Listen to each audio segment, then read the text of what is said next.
That was my song request for before I got up on stage because I don't always exemplify that. We have a rule here at Friend Church. People naturally see a person who's a pastor and they think we're somehow good, better. We are not. We have a rule. I'm not allowed to tell any story about my life where I'm the hero because people do it too easy. So I'm going to tell you a story about how I screwed up because I do this a lot. I remember the moment my wife said a couple lines to me, and I swear she had a tone. It doesn't even matter what she said, but because you all are going, oh yeah, I know how that goes. And because I've been doing this work, I had a moment where kind of time slowed down, and I could remember my thoughts. I was like, oh really? You're going to say that to me with that tone? And I have a moment here where I could have done something. And you know what I did? I will not let that go. And I met her tone with my tone. You know how quickly that went to hell, right? There's a moment where it was, like we're having this interaction. It's just one little moment and just within milliseconds. And again, my brain stopped and was like, oh, no. You can't let that go. You have to respond properly. And instantly we're like, her feelings are hurt. I'm mad. Isn't it strange in those moments? It's almost like we have two main options we can do. I like to use them both at the same time. Maybe you don't. I like to either go to anger or to beat myself up. First, I started on that one with anger. How dare you say that to me? How dare you use that tone, right? How dare you blame me for the very thing that I did, but I'm going to try and blame it on you because you started it and I'm not going to take responsibility for my problems. And then I see her shrink. I'm like, Clausen, you bloody... Why do you say shit like this? You know better, right? I'd like to get you to put up your hands, but I'm not going to get you to put up your hands. Who's on this side? Goes to anger? How many of you go to, I'm going to beat the crap out of myself? It's this idea that's like, something happens, and it's like an inflection point, and it's just like, boom. And suddenly, we're in a fight. We're in that downward spiral. You know that feeling where you're sitting in the corner and you're just like, your head's just beating the crap out of yourself. Like the inner narrative is just, if you said it out loud to another human being, we'd probably put you in jail. But because it's to yourself, it's not hate speech, it's fine. I'm just going to say horrible, horrible things to myself. And then, the disconnected relationships. For me, before I like to fight for a while and waste a whole lot of energy on the fight. And then just, oh yeah, I'll double down on that. Oh yeah, I'm losing again. I'm going to double down again, no problem. I wonder why I'm exhausted. And then my brain. And then me and my wife have these awkward moments where you're sitting, we're having a date, and it's kind of like we're not really looking at each other. It's kind of you're guarded. You can tell we're not good right now. And I can widen it out. My sister was just in town. Great work, Clausen. The amount of pain and suffering in our world from those moments. The amount of, I was going to say self-obsession, but it's almost like that feels wrong. Self-preoccupation. It's 2 o'clock in the morning, you're like, oh, I should have totally said this. Why'd you do that? And for the next 2 days, you're walking through your world, and everything's like this, shut inside. There's no capacity for the world. There's not even capacity for you. It's just like,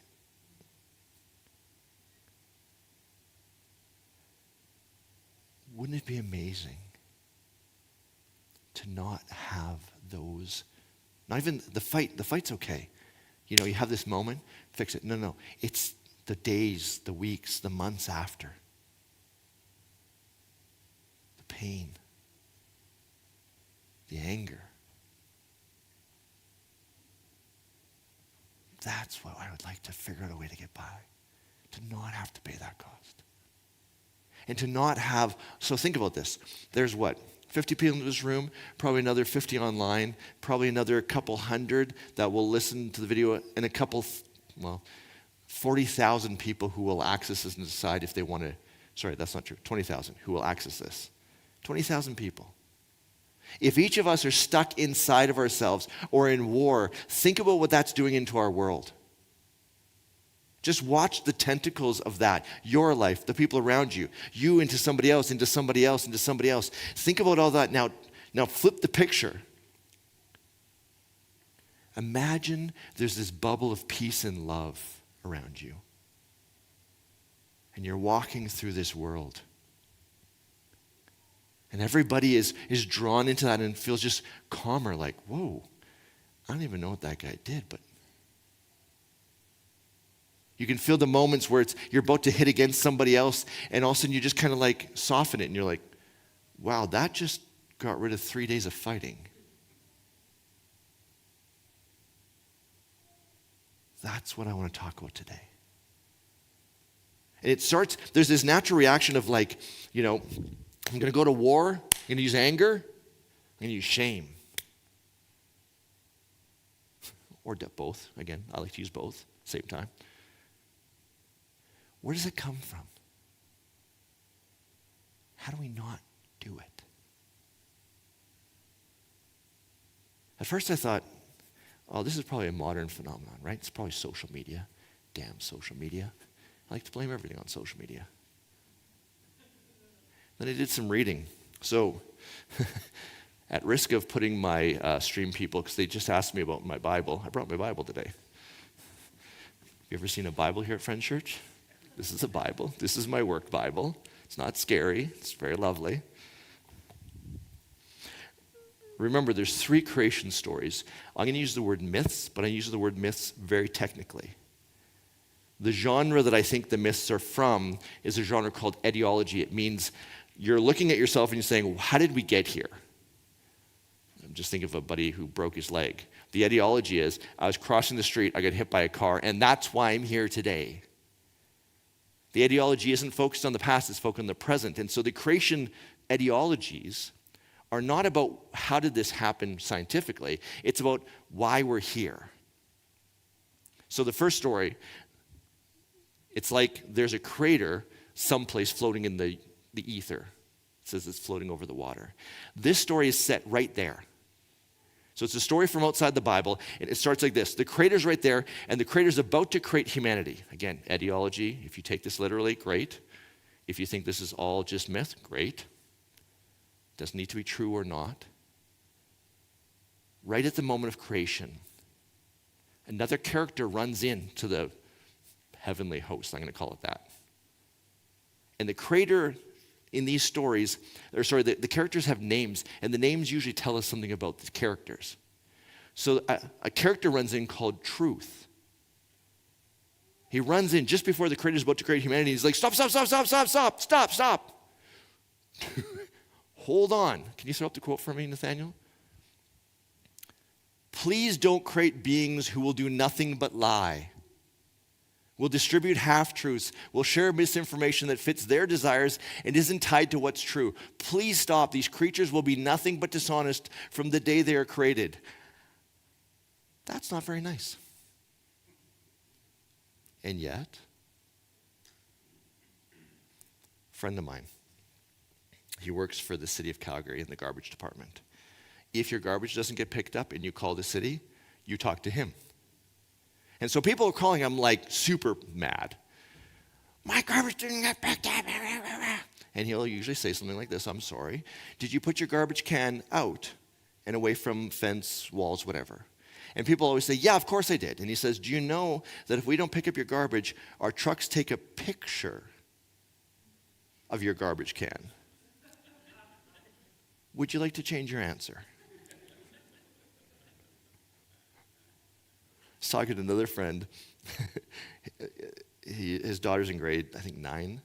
Teacher clearly Clearly understands what truth is getting at. He hands out, beginning of the year, hands out a math test. Everyone does their math test. He says, okay, hand them back to me. Hands them all back.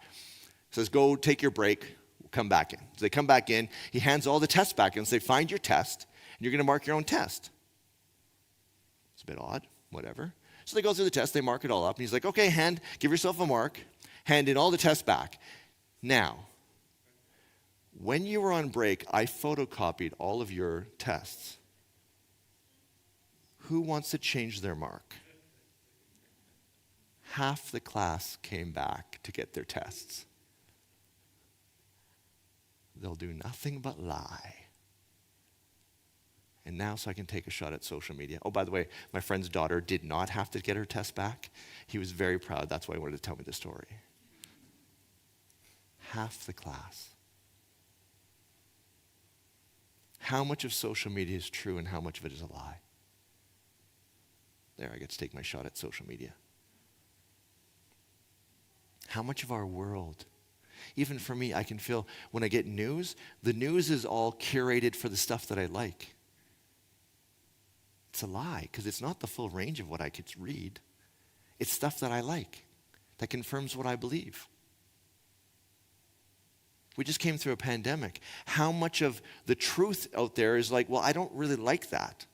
I remember when masks first came out, I hated wearing a mask. Did I read anything that was pro-mask? No, of course not. I hated masks. Truth says humans will pick the truth that they like. They'll ignore the things that are inconvenient. Guilty. Creator's kind of reeling after this, like, whoa. And just as the creator's like, well, maybe I'll still create humanity. Maybe there's something. Another character comes running in. This one's named Peace. You already know what they're gonna say, right? Can you throw it up for me, Nathaniel?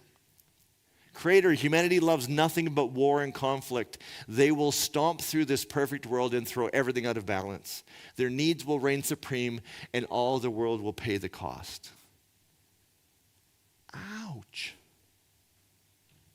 Now remember, these are ideologies. They were written when humanity was alive. They're written by people like us, set in a time before. I follow this girl, her name's Eve Was Framed, on social media. She is a ex-fundamentalist Christian worship leader. And she decided at some point something shifted for her. We have this metaphor that says the traditional church is kind of like a meadow. Beautiful meadow. And there's an amusement park in the middle. And some people walk into this thing and the amusement park is literally heaven for them. It's perfect. Everything is great. They can live there their whole lives. And some of us, for whatever reason, and I haven't figured out why, we walk up to that same amusement park and we're like, wow, those rides are rickety. And that paint is peeling and that's about to fall apart. And the thing that is heaven for so many people, we're like,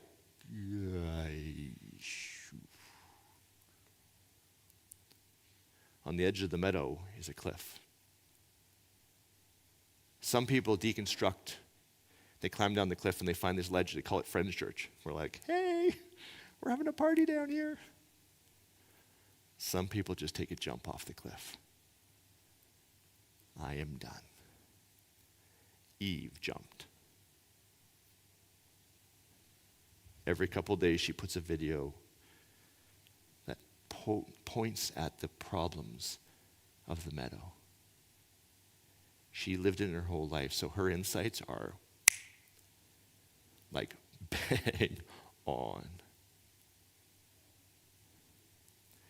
She does this other thing where she has her head and then she'll kind of duck and she'll put quotes of people who put comments on her page.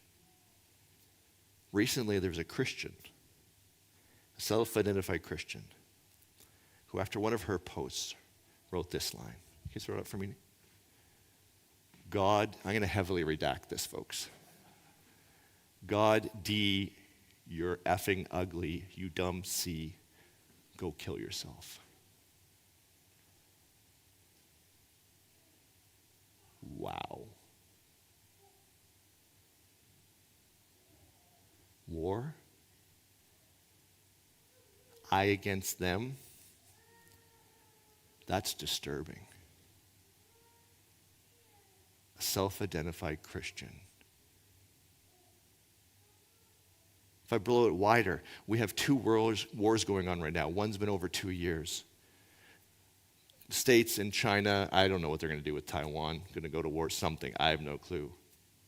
We just had an election in the States. The war between the two sides. Canada's coming along. You look through your life, the number of pieces that we have at war with each other. Neighbors in fights, families who are coming to Christmas and they're going, Vince, don't even talk to me about Christmas. I freaking hate my family. I'm not going to spend any time with that person. Then people like me, who on a perfectly good day, when his wife potentially used a tone, just blows it up. Just pulls the pin on the grenade and tosses it into the middle and it's just like, peace. Says Crater, for the love of everything holy, do not do this. Humanity is nothing but warmongers. Does this feel super depressing? It's super depressing, isn't it? Because it's kind of true. That's the part that's a bummer. Like, seriously. Please say something that I can say, hey, we're not that. Right in this moment, another character comes running in. It's Mercy. And they kind of stand at the back and their voice is quiet. You have to kind of pay attention to listen. And Mercy says this, just notice, they don't say truth and war are wrong. But they start to give us hope. Can you throw it up for me, Nathaniel? Mercy says this, I think you should create humanity in your image with the spark of the divine in it, because that spark will color the actions of humanity. There's a spiritual side to them that will fight to pull them out of the darkness. Thank you. Can you throw up that model, our spiritual model? We've been trying to show you guys this for a while. It's just, again, this is our model. It's just a model. It's not true. It's just a way of looking at your life. That arrow on the right side there, Friend Church is inspiring us too. War and truth are saying, no, the arrow is down. On almost any moment of lack of clarity, lack of consciousness, we tend to go to I against them. We go to war. You said what? You follow who? I can't believe you did. It's a gravitational pull. But there's a voice, and that's what Mercy's saying. There's a spiritual voice. Again, let me say it this way. For some of you, the word spiritual is going to make sense. For some of you, this is the voice of God. For some of you, this is just humanity, the universe. But there's a power that we can tie into that pulls us back out of war and back up the model. It's the moment when, my wife says that thing with a tone, and instead of going, oh, you will not get away with that, I go, hey, what's going on, babe? How you feeling? That's the force Mercy's saying. And spiritual ninjas, this whole series is around spiritual ninjas. Spiritual ninjas, I think, have some connection to that force in a way that some of us don't. At least some of us, when I'm in a bad place, I definitely do not. That pulls them back up. That's hopeful. Could there be something that can pull us? Now, we could do a lot of different things. I could tell you a lot of ways of doing this. But there's one piece of the puzzle I want to talk about before I talk about how we can get ourselves reconnected to that force. And it comes from a TV show called The Lincoln Lawyer. Anyone see The Lincoln Lawyer? That was a good one, huh?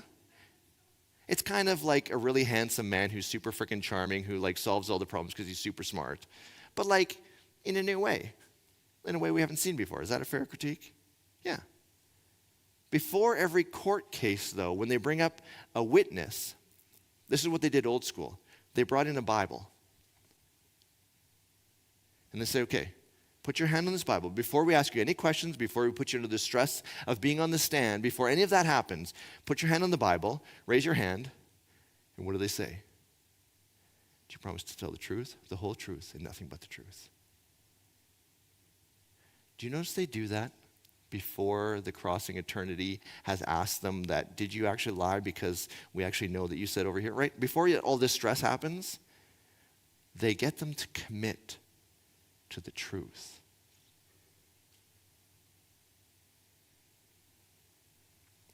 What would happen if we committed in that model to not being pulled into war? Before we got into the fight, before the tone showed up and I couldn't let it go, before that person cut you off in traffic, before your colleague does the thing that they always do that just, what if before all that, we made a commitment? I'm not asking you to make it, but I want to throw it out there. Can you throw out the commitment for me? I commit to do everything I can to elevate all my relationships and all my interactions above I against them into we.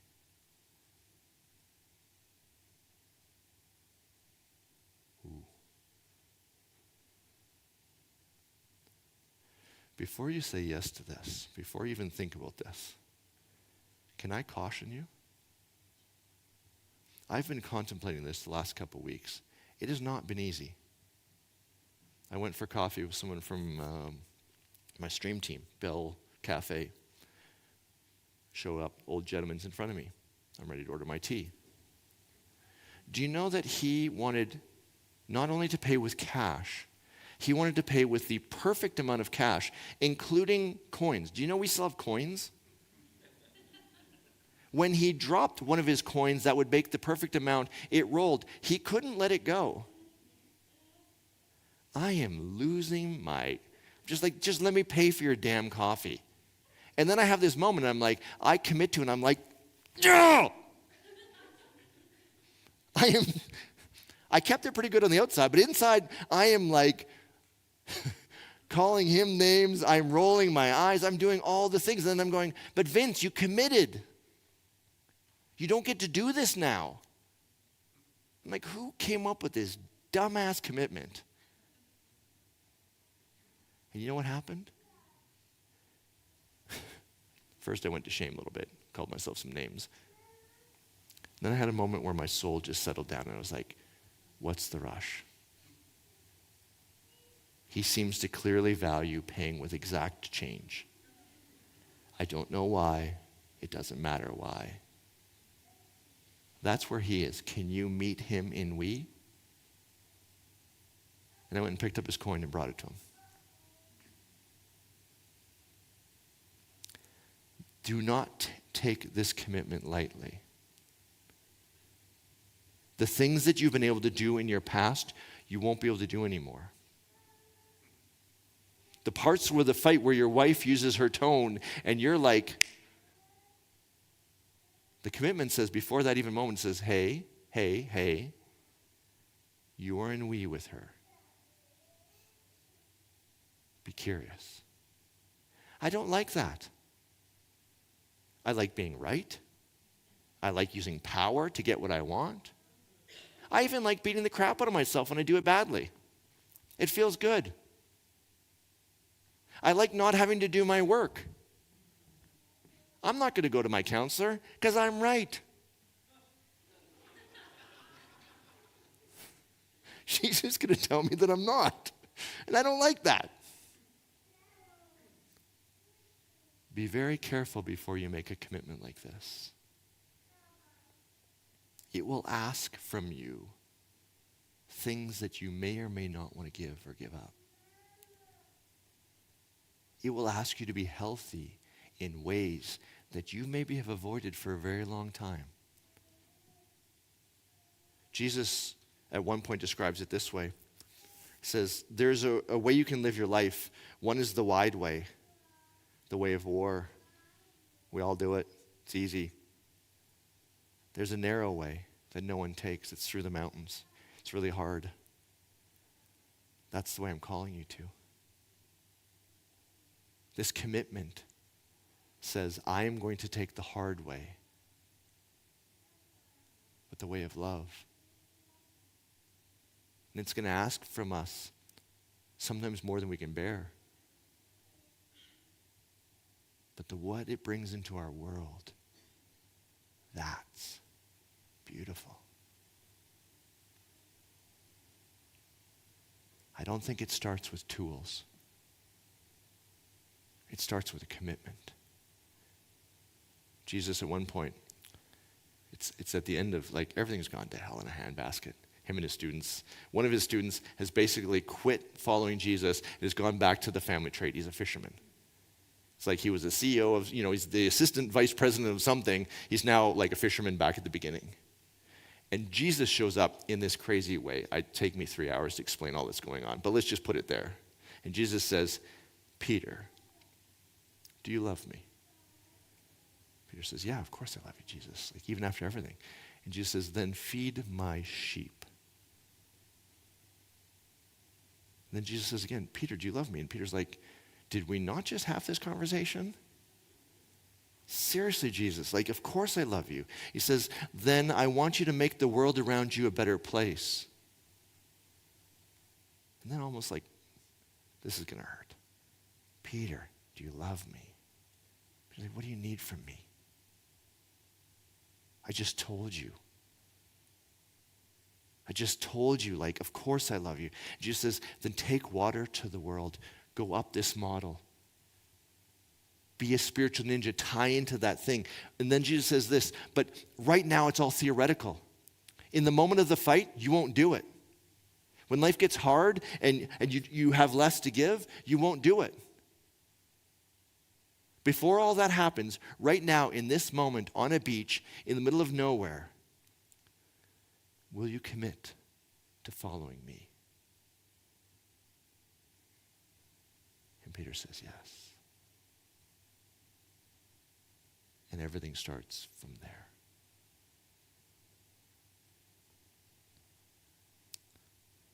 The writer we're using for this series, we're calling him Sensei James. He wrote this. Can you throw up the quote for me, Nathaniel?